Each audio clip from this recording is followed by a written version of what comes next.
அல்லேலூயா. ஆண்டவராகிய இயேசு கிறிஸ்து நாமத்தினாலே நாளைய ஸ்தோத்திர ஆராதனைக்கு வந்திருக்கிற யாவருக்கும் நன்றிகளையும் ஸ்தோத்திரம் சொல்லிக் கொடுக்கிறேன். காலை தினத்தில் நான் இன்னைக்கு ஒரு பிறந்த நாள், ஒரு போஸ்டலர்கள் திருவள்ளூர் பகுதியில் இருக்கிற தங்கச்சனை, அவர் பெரிய ஊழியக்காரர். அவர் இனி மாலை வேளையில் அவருக்கு பிறந்த நாள். இந்த பிறந்த நாளில் எனக்கு முக்கியமான ஊழியர்களை மாத்திரம் அவங்க இன்வைட் பண்ணியிருந்தாங்க. அதில் என்ன ஒருத்தர் இன்வைட் பண்ணியிருந்தாங்க. காலையில் என்னுடைய நாங்கள் ஏற்கனவே இருக்கிற பாஸ்டர் செல்லத்திராரோடு கூட ஐக்கியத்தில் இருக்கிறதுனால எனக்கு பாக்கியராஜ் அவங்க ஃபோன் பண்ணாங்க. இது மாதிரி பாஸ்டர் உங்களை ஃபோன் பண்ண சொன்னார் அப்படின்னாங்க. ஏன்னா திடீர்னு ஃபோன் பண்ண சொல்கிறாரு அப்படின்னு சொல்லி அவர்கிட்ட நம்பர் இருக்கேன் அப்படின்னேன். இல்லை உங்கள் பண்ண சொன்னார் அப்படின்னா சரி அவருக்கு ஃபோன் பண்ண உடனே இந்த மாதிரி ஒரு ஸ்தோத்திர ஆராதனை இருக்குது பாஸ்டர், நீங்கள் வாங்க அப்படின்னு நான் சொன்னேன். ஐயா நீங்கள் பைபிள் காலேஜ் டீச்சர், உங்ககிட்ட நான் என்னத்தை மலை கிட்ட மடு மோத முடியாது, எனக்கு தெரிஞ்சது நான் சொல்கிறேன் அப்படின்னு. இல்லை பாஸ்டர் நீங்கள் வாங்க சாட்சி சொல்லுங்கள் அப்படின்னு சொல்லி அவர் என்னை அழைத்தார். ரெண்டாவது என்னென்னா திருவொற்றூரில் பாஸ்டர் ஆதி காலத்தினுடைய 1960 அவங்க ஊழியம் செய்கிற பாஸ்டர் ஜெபமணி அப்படின்னு சொல்லி அவங்க பியூர் பெந்தகோஸ்காரங்க.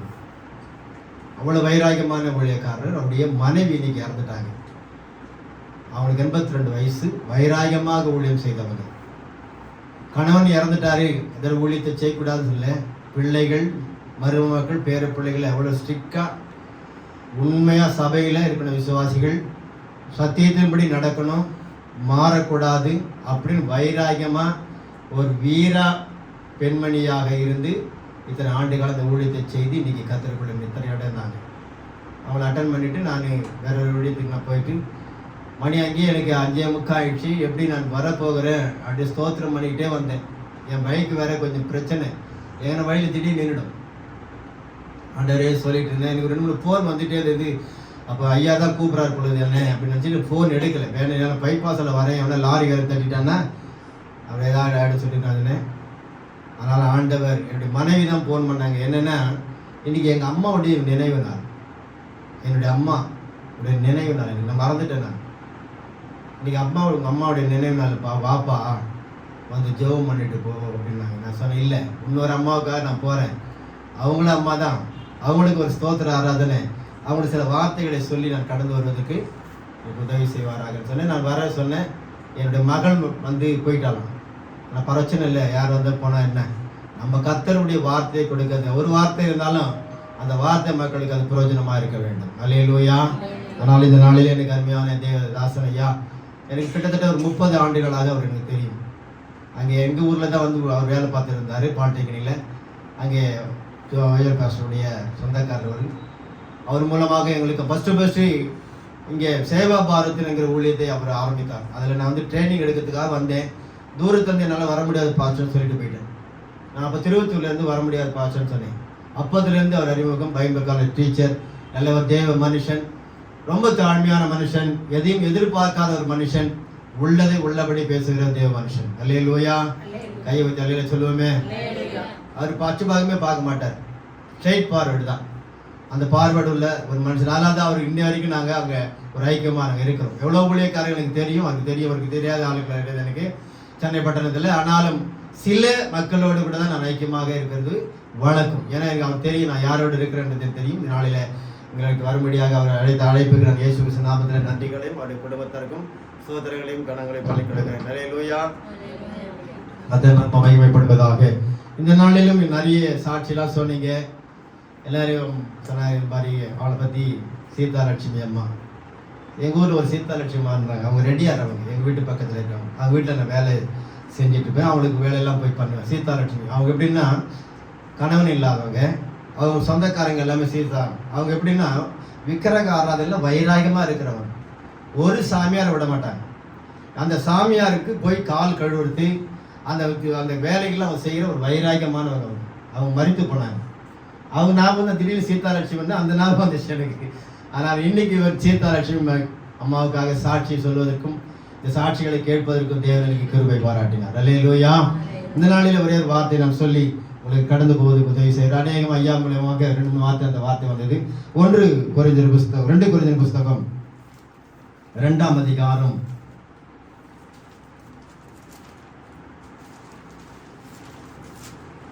1ஆம் அதிகாரம் 3ஆம் வசனத்தை வாசிங்க. 2 கொரிந்தியர் 1:3.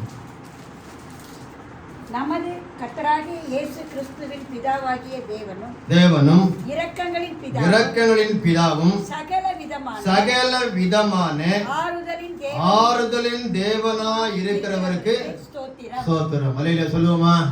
இன்னைக்கு வந்திருக்கிற அத்தனை பேரும் நீங்க எல்லாரும் சொன்னீங்க, சாட்சி சொன்னாங்க, பாஸ்டர் ஐயாவும் சொன்னாங்க.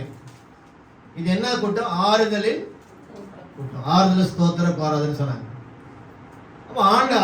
அப்போ ஆறுதல் நமக்கு தேவை. இப்போ பவுல் எழுத சொல்றாரு, இங்க அவருக்கு பேர் என்ன? ஆறுதலின் தேவன். அப்போ நீங்க ஆறுதல் இல்லாத இருக்கிற மக்களுக்கு ஆண்டவர் ஆறுதல் தருகிற ஒரு தெய்வமாக நமக்கு இருக்கிறார். இன்னைக்கு நிறைய பேருக்கு ஆறுதல் இல்லை, நிறைய குடும்பங்களிலே ஆறுதல் இல்லை.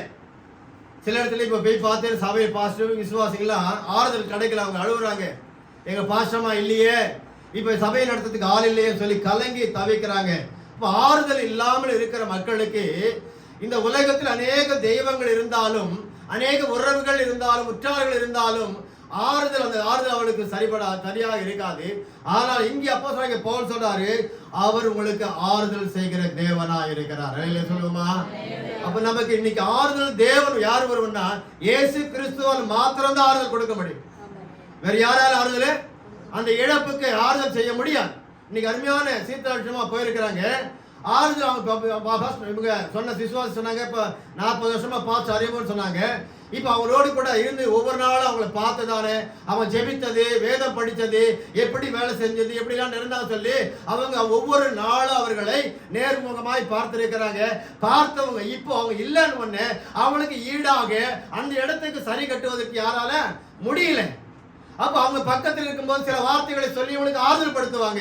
அப்ப உறவுகளுக்கு ஆறுதல் படுத்துவாங்க, அப்படி பிள்ளைகளுக்கு ஆறுதல் படுத்துவாங்க. ஐயோ எங்க அம்மா இருந்தவங்களுக்கு ஆறுதலா இருக்குமே, ஐயோ எங்க பாட்டினருக்கு ஆறுதலா இருக்குமே, ஐயோ எங்க புருஷன் ஆறுதலா இருக்குமே என்று சொல்லி அந்த சூழ்நிலை இருந்திருக்கும். ஆனா அந்த ஆறுதல் படுத்துறதுக்கு அவங்க இல்லை என்ற சூழ்நிலை இல்லாவிட்டாலும் உங்களை ஆறுதல் படுத்த ஒருவர் இருக்கிறார், அவர் தான் ஆண்டவராகிய இயேசு கிறிஸ்து. அல்லேலூயா, அல்லேலூயா. இன்னைக்கு ஆறுதல் இல்லாமல் நிறைய சிறுசபைகளில, நிறைய குடும்பங்களில தவிப்பதை நாம் பார்க்க முடியும். அப்போஸ்தலனாகிய பவுல் சொல்றாரு, நம்ம சகல விதமான ஆறுதலின் தேவனாய் இருக்கிறவருக்கு ஸ்தோத்திரம். அவருக்கு பேர் என்னங்க? ஏதோ சொல்றது 7ஆம் அதிகாரம் 2 கொரிந்தியர் 7:6 வாசிங்க. 2 கொரிந்தியர் புத்தகம். ஆனும் சிறுமைப்பட்டவர்களுக்கு என்னங்க? சிறுமைப்பட்டவர்களுக்கு யாரு என்ன பண்றாரு? அவரு ஆறுதல் கொடுக்கிறவர். நமக்கு இன்னைக்கு நம்முடைய வாழ்க்கையில சிறுமைப்பட்டு இருக்கலாம், ஐயோ நமக்கு அவங்க இல்லையே. பிரதருடைய அம்மாவா, இப்ப அவங்க அம்மா இருந்தவங்களுக்காக ஒரு ஆறுதல் இருக்குமே. நான் உள்ள வரும்போது மகனே உட்காந்துருப்பேன், மகனே சாப்பிட்டியா, மகனே எப்படி வேலைக்கு போன, எப்படி இருக்கிற. அப்போ இவங்களை ஒவ்வொரு வார்த்தையை அவங்க கேட்கும் போது, அவர் பிரச்சனை உள்ள வரும்போது, அந்த தாயுடைய முகத்தை பார்க்கும் போது, அந்த தாயுடைய வார்த்தையை சொல்லும் போது, அவங்க இருதயத்தின் காயத்தை கர்த்தர் அந்த வார்த்தை அவளை ஆறுதல் படுத்ததாக ஒன்றாக இருக்கும். அல்லேலூயா. அந்த இடத்துல இல்லையே வந்து பார்க்கும்போது நம்ம அம்மா இருந்தா ஒரு ஆறுதலான வார்த்தை கிடைக்குமே. ஏன்னா அவங்க ஆண்டவருக்குள்ள இருந்தவங்க, ஆண்டவரை நேசித்தவங்க, ஆண்டவருக்காக வாழ்ந்தவங்க, ஆண்டவருக்காக எல்லாவற்றையும் செய்தவங்க, திருச்சபைக்கு தூண்கா இருந்தவங்க, திருச்சபையில பணி செய்யறவங்களா இருந்தாங்க, திருச்சபையுடைய ஊழியக்காரனுக்கு பணிவிடைக்காரராக இருந்தாங்க, திருச்சபையுடைய ஊழியக்காரனுடைய பேரனுக்கு ஒரு நல்ல உதவிகரமாக இருந்திருக்கிறாங்க. அப்ப ஆண்டவர் ஒருபோதும் அந்த அவளோட வார்த்தை ஒருபோதும். அப்ப இன்னைக்கு ஆண்டவர் உங்களுக்கு வேதம் சொல்லுது, அவர் ஆறுதலின் தேவனாய் இருக்கிறார். நமக்கு ஆறுதலின் தேவன் நமக்கு இருக்கிறார். ஒரு பாஸ்டர் போன டிசம்பர்ல அவங்க மனைவி இறந்துட்டாங்க. நான் இடையில அவர் போய் பார்ப்பேன். மூத்த ஊழியக்காரர் 84 வயசு ஆகுது. அப்ப திடீர்னு நான் போகும்போது உட்காந்து அப்படி தனியுமே உட்காந்து ரூம்ல இருந்தாரு. அவர் போய் பார்த்தோன்னே அவர் சொல்றாரு, பாஸ்டர் எல்லாம் முடிஞ்சு போச்சு பாஸ்டர், எனக்கு ஆறுதல் சொல்றதுக்கு யாருமே இல்லை, நான் தனிமையில உட்கார்ந்து இருக்கிறேன், வேதனைப்பட்டு உட்கார்ந்து இருக்கிறேன். நான் வரும்போதெல்லாம் என் மனைவி என்ன பண்ணுவா, எனக்கு ஒரு ஆறுதலான வார்த்தை சொல்லுவா, எப்படி சாப்பிட்டீங்களா பாஸ்டர், சாப்பிட்டீங்களா பாஸ்டர், ஐயா சாப்பிட்டீங்களா புருஷனே, அப்போ ஆறுதல் சொல்றது எனக்கு யாருமே இல்லை சொல்லி அவருடைய இருதயம் கண் கலங்களை பார்த்த வேதம் சொல்றது யோவான் 14ஆம் அதிகாரம் 1 உன் இருதயம் கலங்காதிருப்பதாக. நீ நிறைய இருதயம் கலங்கி, இந்த ஊழியக்காரர் சொல்றாரு எனக்கு யாரும் இல்லை, என் மனைவி இல்லை, இருந்தா என்ன பண்ணுவாங்க, ஆறுதலா இருக்குமே. அந்த ஆறுதல் படுத்துவதற்கு தான் இயேசு கிறிஸ்து இந்த உலகத்திற்கு வந்தார். அல்லேலூயா. 3.5 ஆண்டு காலம் இந்த உலகத்துல வாழ்ந்து மரித்து உயிர் தெழுந்து இன்றைக்கு உங்கள் மத்தியில அந்த அருமையான சீத்தான்மாவுடைய குடும்பத்திற்கும் அவைக்கும் மற்றவர்களுக்கும் ஆறுதலான வார்த்தையை சொல்லி தேற்றும்படியாய் கடந்து வந்திருக்கிறார். கரங்களை தட்டி கர்த்தரை மகிமைப்படுத்துவோமா? உங்கள் வாழ்க்கையை தேற்றுவதற்கு ஒருவர் இருக்கிறார். நீங்க கலங்க வேண்டிய அவசியம் இல்லை. அவர் நிச்சயத்துக்கு போயிருக்கிறாங்க, நிரந்தரமான ஒரு இடத்துக்கு போயிருக்கிறாங்க, அவங்க திரும்ப வரப்போகிறாங்க. அவங்க அதற்கு முன்பாக உங்களுக்கு தேவன் இந்த இடத்துல இருந்து அவங்க போயிருக்கிற இடத்துக்கு அவங்க போயிருக்கிறாங்க. அந்த இடத்துக்கு, அந்த இடத்துல அவங்க ஆறுதல்படுத்த முடியாது. அவர் வந்து உங்கள் மத்தியில ஆறுதல்படுத்த முடியாத ஒரு தேற்றான தேவன் உங்களுக்கு அனுப்பியிருக்கிறார். அல்லேலூயா. ஆண்டவர் உங்களை தேற்றுகிறார். அதே கொரிந்தியர் புத்தகத்தை 1ஆம் அதிகாரத்தை சொல்றாரு. 4ஆம் வசனத்தை வாசிங்க. தேவனால் எங்களுக்கு அருளப்படுகிற ஆறுதலின் நாளே எந்த உபத்திரவத்திலும் அகப்படுகளுக்கு நாங்கள் ஆறுதல் செய்ய திராணி உள்ளவர்களாக இருக்கும்படி எங்களுக்கு வரும் சகல உபத்திரவங்களினாலே யாருங்க? அவர்தான் நமக்கு ஆறுதல். கை வச்சாலே சொல்லுவோமா? ஆண்டவராய் இயேசு கிறிஸ்து ஒருவரால தான் நமக்கு ஆறுதல். இவங்க வந்து நமக்கு ஆறுதல் படுத்துவாங்க, அவங்க வந்து ஆறுதல் படுத்துவாங்கன்னு சொல்லுவாங்க. அது ஆறுதலா இருக்கு அந்த நேரத்துக்கு, ஆனா ஒரு நிரந்தரமான ஆறுதல் கிடைக்கும்.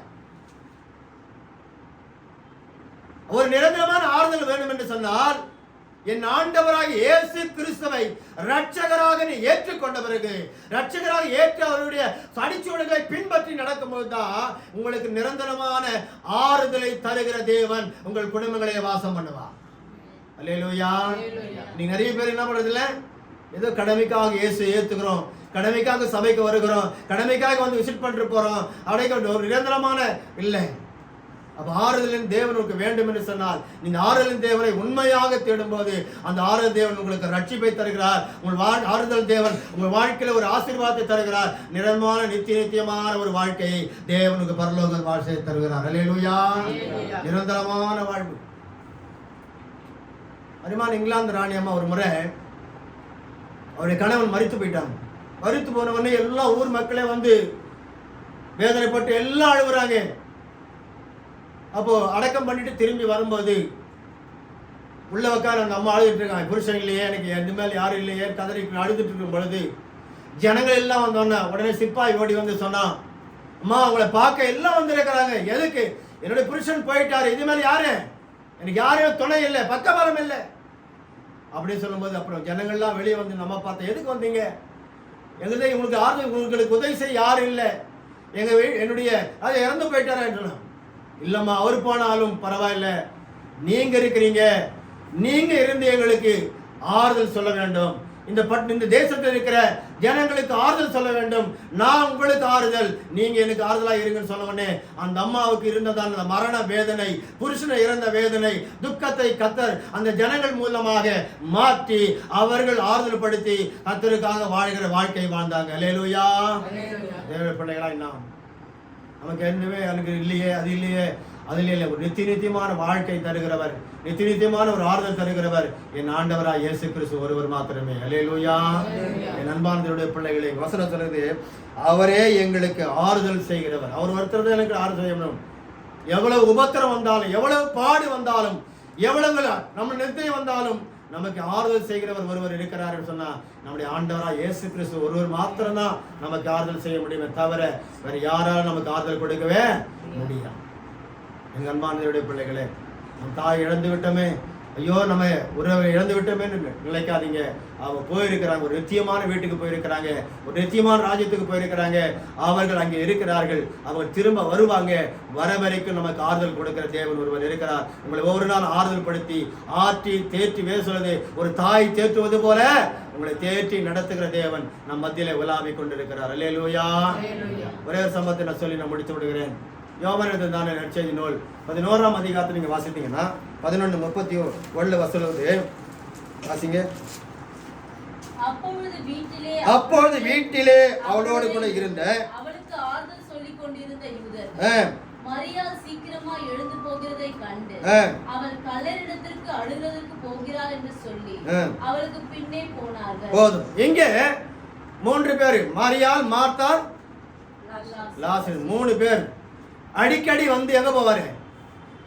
அவன் வீட்டுக்கு போயிட்டு வருவார். ரொம்ப நேசிக்கிறதான குடும்பம், ரொம்ப பாசம் நிறைந்த ஒரு குடும்பம். அந்த குடும்பத்துல ஒரு இழைப்பு வந்துச்சு. இப்போ அந்த குடும்பத்துல இருந்ததால லாசரு தன்னுடைய சகோதரன் மரித்து போயிட்டான். மரித்து போன மரியாளுக்கு மார்த்தாளுக்கு என்ன ஆயிடுச்சு? வேதனை, துக்கம், ஆறுதல் இல்லை. அப்படியே வாழ்ந்து கொண்டு இருக்கிறாங்க. இயேசு கிறிஸ்து 4 நாள் பிறகுதான் அவர் வர்றாரு. வந்த உடனே ஒரு இடத்துல நின்று இருக்கிறாரு. அப்போ மார்த்தாள் போய் மரியாதை சொல்றா, இந்த மாதிரி ஆண்டவர் இயேசு கிறிஸ்து வந்திருக்கிறார் வாழ்த்துல. இந்த அங்க இருக்கிறதா யூதர்கள் எல்லாம் ஆறுதல் சொல்லிட்டு இருக்கிறாங்க. ஆனா அந்த ஆறுதல் அவளால் என்ன பண்ண முடியல, கேட்க முடியல. யார் இறந்துட்டா? தன்னுடைய சொந்த சகோதரர்.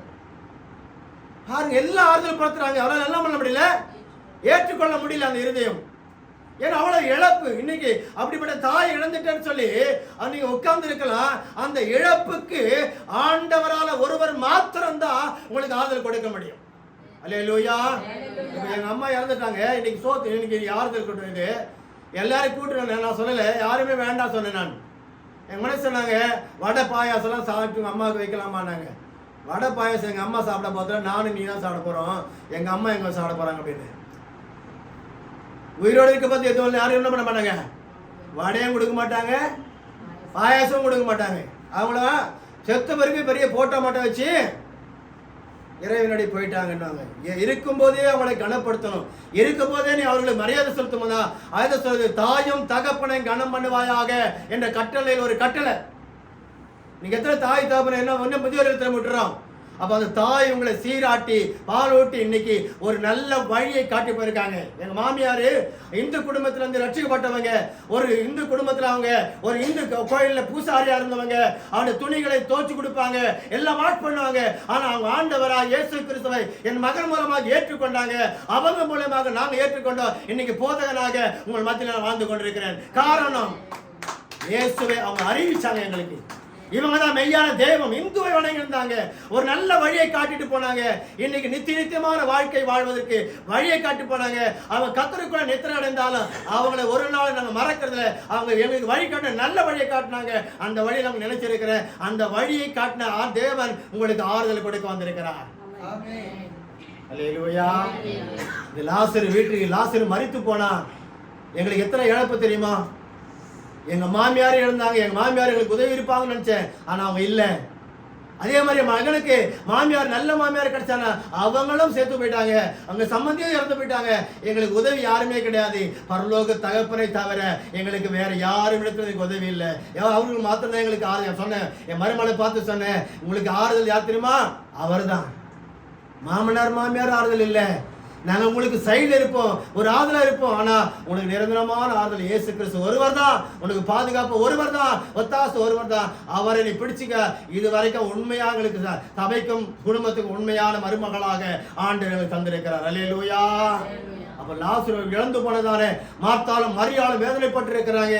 இயேசு கிறிஸ்து வந்த உடனே அவள் ஓடி பார்த்த உடனே அவளுக்கு இருந்ததானே ஒரு துக்கம், அவளுக்கு இருந்த வேதனையை நீக்கி தேவன் ஆறுதல் கொடுக்க முடியாது தேவன் உதவி செய்தார்.